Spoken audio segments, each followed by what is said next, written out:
आज मैं आप सभी के बीच एक बहुत ही बेहतरीन क्वेश्चन लेकर के आया हूँ, जिस पर मैं चर्चा करूँगा। बहुत सारी चीज़ें इसमें आपको बताई जाएंगी, तो इस वीडियो को आप लोग शुरू से लास्ट तक ज़रूर देखें, आपके लिए बड़ा ही महत्वपूर्ण होगा। तो यहाँ पर दोस्तों, आज मैं आप सभी से चर्चा करने वाला हूँ अर्पणा कौर जी के विषयगत, जो यहाँ पर मेरा नाम लिखा हुआ है। आप लोगों को बता दें कि इनका जन्म 1954 मतलब कि 1954 ईस्वी में हुआ था। और कहाँ पर? दिल्ली में। दिल्ली में देखा जाए, इनका जो जन्म हुआ बेटा, ये सिख परिवार में हुआ था। ये भी आपको मालूम होना चाहिए। यहाँ इनके नाम के साथ एक पॉइंट लगा हुआ है 1954।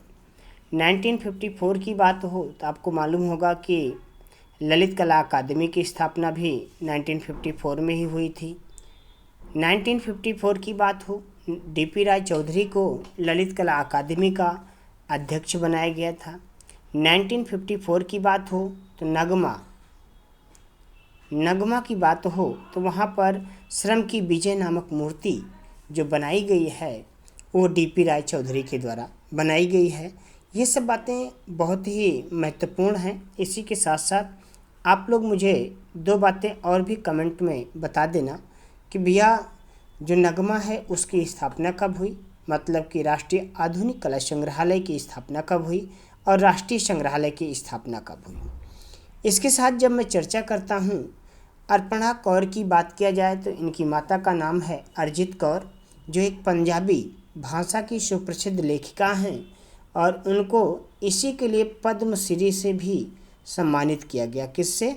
पद्मश्री से भी सम्मानित किया गया था। किसको? अरिजीत कौर को। अरिजीत कौर कौन है? अर्पणा कौर की माता हैं, ये भी आपको मालूम होना चाहिए। देखा जाए वैसे अर्पणा कौर जी लेडी श्री राम कॉलेज दिल्ली से साहित्य में मास्टर डिग्री किया था, एमए किया था। मतलब इनका कला से कोई नहीं है, लेकिन कहा जाता है कि 1982 ईस्वी में, कब? 1982 में ये जो है दिल्ली गढ़ी कला केंद्र से एचिंग तकनीकी का शिक्षा ली थी। जी, कहाँ से? दिल्ली, नई दिल्ली गढ़ी स्टूडियो, जिसकी स्थापना 1972 में हुई थी। कब? 1976 में हुई थी। वहीं से ये अर्पणा कौर जी 1982 में 1982 ईस्वी में एचिंग माध्यम में इन्होंने कुछ कार्य किया, वहाँ से सीखा। देखा जाए कि जब लगभग 9 साल की उम्र में इन्होंने मदर एंड डॉटर, माँ और बेटी, इनका पहला चित्र बनाया गया, जो अमृता शेरगिल की कलाकृति से प्रभावित थी। यहाँ पर आपको अमृता शेरगिल की बात आ गई है, तो थोड़ा सी दो एक क्वेश्चन इनके विषयगत भी हमें मालूम होना चाहिए। अमृता शेरगिल की बात हो तो इनका जन्म कब हुआ? 1913 ईस्वी में। मृत्यु की बात हो तो 1941 ईस्वी में। 1941 की बात है तो रविन्द्रनाथ टैगोर की भी मृत्यु 1941 में हुई थी। और रविन्द्रनाथ टैगोर की बात है तो आपको मालूम होगा कि अवनी बाबू, जो अवनींद्रनाथ टैगोर साहब थे, उन्होंने जो एक पेंटिंग बनाई रविन्द्रनाथ टैगोर जी के विषय पर, और उसके बाद अपनी तूलिका को त्याग दिया। उस पेंटिंग का क्या नाम था, ये चीज़ आप लोग मुझे कमेंट करके ज़रूर बताएंगे। ये सारी बातें आप लोगों के लिए बहुत ही महत्वपूर्ण हैं। इसी के साथ मैं आगे बढ़ते हुए, जी, तो मैं चर्चा कर रहा था आपसे अमृता कौर जी के विषय में। तो बहुत सारी बातें आपको बता चुका हूँ, फिर भी मैं आपको बता दूँ कि आप लोग इस वीडियो को पूरा देखिए, क्योंकि आपके लिए यहाँ पर बहुत सारे फैक्ट आपको मिलने वाले हैं।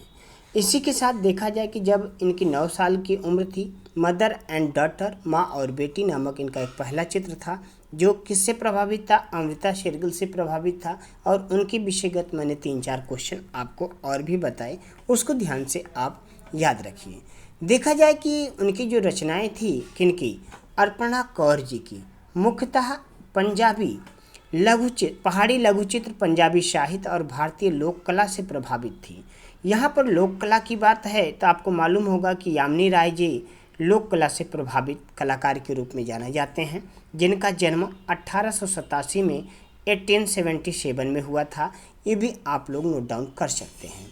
आगे भैया हम बात करते हुए बढ़ते हैं। कहते हैं कि 1975 ईस्वी में 1975 में जो है इनकी अर्पणा कौर जी की जो फर्स्ट एग्जीबिशन हुई, पहली प्रदर्शनी हुई, वो श्रीधरणी आर्ट गैलरी नई दिल्ली में आयोजित की गई।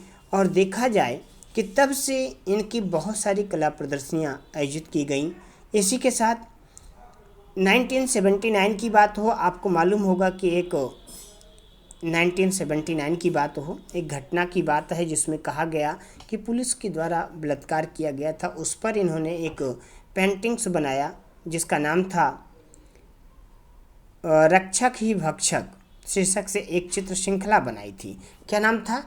रक्षक ही भक्षक हो जाए तो संसार कैसे चलेगा, रक्षक की भक्षक, ये इनकी चित्र श्रृंखला थी। और इसको कब बनाया गया 1979 में, 1979 ईस्वी में इस कलाकृति को बनाया गया। ये भी आपको मालूम होना चाहिए। इसी के तरीके से जब हम चर्चा करते हैं, बात करते हैं, आगे बढ़ते हुए भी चर्चा करते हैं। इन्होंने एक चित्र बनाया 1980 ईस्वी में। कब बनाया? 1980 ईस्वी में। तो 1980 की बात किया जाए तो इन्होंने एक चित्र बनाया भैया 1980 में जिसका नाम था धरती नामक शीर्षक से इन्होंने एक चित्र की रचना की जो बहुत ही ज़्यादा विख्यात हुआ, जिसमें नानक, कबीर, युद्ध और भारतीय स्वतंत्रता के नायकों भगत सिंह, उधम सिंह, महात्मा गांधी को चित्रित किया गया था। इसी के साथ देखा जाए कि इनकी बहुत सारी अभी कथनी है, बहुत सारी कहानी है, लेकिन इनके पुरस्कारों में बात किया जाए तो all India fine arts society का अवार्ड इन्हें 1985 में मिला था, 1985 में मिला था।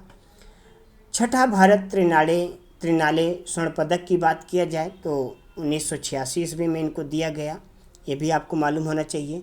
सर्वश्रेष्ठ महिला कलाकार की बात हो, सर्वश्रेष्ठ महिला कलाकार का पुरस्कार इन्हें जो है 2020 में दिया गया, मतलब कि 2020 में दिया गया। ये सब चीज़ें बहुत ही महत्वपूर्ण हैं। इसी के साथ अमृतसर के गुरु नानक देव विश्वविद्यालय द्वारा डायरेक्टरेट की मानद उपाधि भी इन्हें 2021 में दी गई। प्यारे दोस्तों, ये वीडियो आपको अच्छी लगती है और आगे भी ऐसी वीडियो को आप चाहते हैं तो मुझे कमेंट बॉक्स में ज़रूर बताना। धन्यवाद।